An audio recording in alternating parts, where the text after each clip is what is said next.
Okay, back with another vlog. So, for the past few weeks, I've been focusing on doing calisthenics or workout exercises. Yes, and it if it you know binibigyan niya ako ng lakas.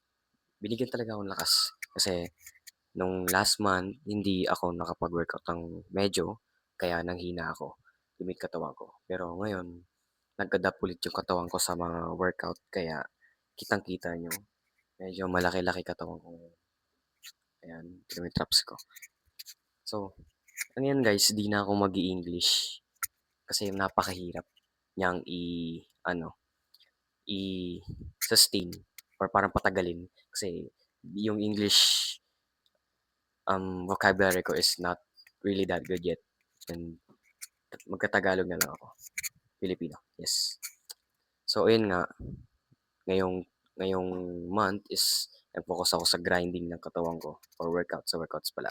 Kaya ayun, lumaki katawan ko and surprise nga ako kung nung lumaki katawan ko ng mabilisan kasi sabi nila nag-a-adapt yung katawan natin sa workout kaya kapag di ako nag-workout ng isang linggo, tapos nag-workout ulit ako isang araw, nag-a-adapt ulit yung katawan ko dun sa workout na yun. Parang nasa system talaga natin yun. So, ayun nga, papakita ko sa inyo.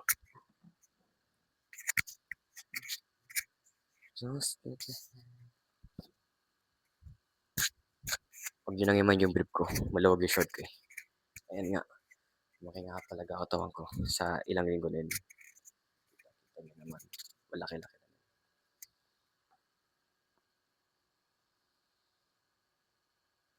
Dahil nag-cramp yung katawan ko. Medyo hihingal-hingal pa rin ako pag nag-workout kasi yung katawan ko di nag-adapt sa stamina. Pero yung muscles ko is nag-adapt dun sa mga workout. Kaya di na ako nahihirapan mag-workout. Pero nahihirapan ako sa mag-endure sa stamina or sa workout kasi yung stamina ko is mahina pa. Yun nga, malaki na talaga. Biglang lumaki katawan ko. Kasi dati maliit talaga katawan ko. Tsaka nung um, nakarang week or month pala, maliit katawan ko talaga. Kasi nanghinayang talaga ako nung di ako nakapag-workout ng ilang araw. Kita niyo yung likod ko. Napakalaki, boss. Ayan. Siguro mini workout lang naman 'to or mini vlog I mean. Kaya di ako sure kung mapo-post ko 'to ngayong gabi kasi ayun nga, gabi na rin and medyo madalas lang akong matulog ng alauna kasi nag-workout ako dun. Ay, di ako nagwo-workout 'pag gano'n. Pag nagwo-workout lang is dun lang ako natutulog ng maaga para sa muscle recovery.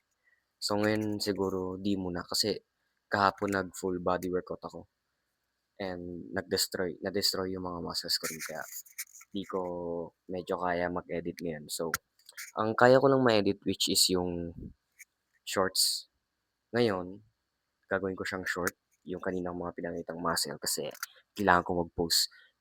Medyo ontihan ko na lang muna yung pag-post ng mga vlogs kasi di ako nakakuha ng viewers actually. Di ako nakakakuha ng mga subscribers. Kaya mas madali mag-post talaga sa shorts video kasi doon talaga makakuha ka ng mga viewers and subscribers ng madalian.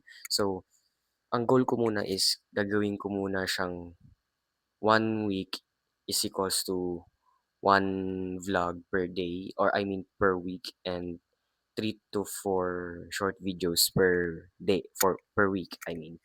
Kaya madadalian na lang ako nun makakuha ng subscribers. Kaya ayun, nag-focus muna ako sa mga shorts kaysa sa vlogging. So kaya sayang yung mic na binili ko kasi di naman ako nakapag-vlog ng maramihan.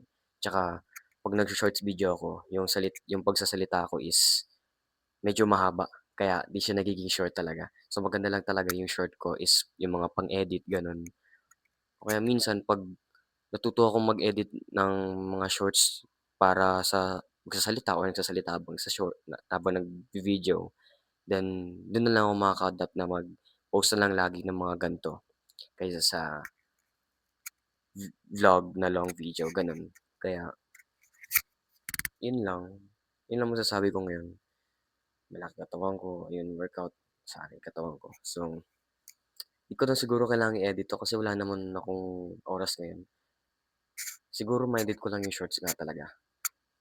Bukas siguro bukas ako makapag-post ng long video or vlog. Tsaka